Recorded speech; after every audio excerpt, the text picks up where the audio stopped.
তারা এই হোলি ল্যান্ডটাকে স্বাধীন করতে চায়। তারা মিশরের নীল নদ থেকে শুরু করে ইরাকের ইউফ্রেটিস পর্যন্ত পুরো জায়গাটাই দখল করতে চায়। আপনারা যদি মনে করেন গাজা দখল করার পর তাদের এই হামলা থেমে যাবে, আপনি ভুল করছেন।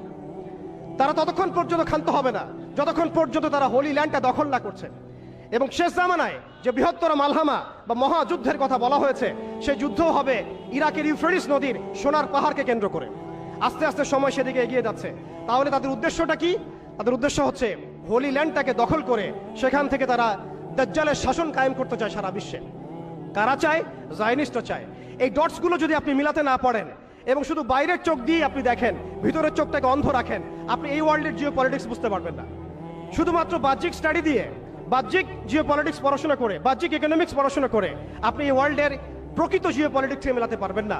অর্থাৎ সামনে আসছে দাজ্জালের শাসন, যেটা নবী সাল্লাল্লাহু আলাইহি ওয়াসাল্লাম ইরশাদ করেছেন যে মাসিহুদ দাজ্জাল এই ইহুদিদেরকে নিয়েই এই বিশ্বকে শাসন করবে 40 দিন।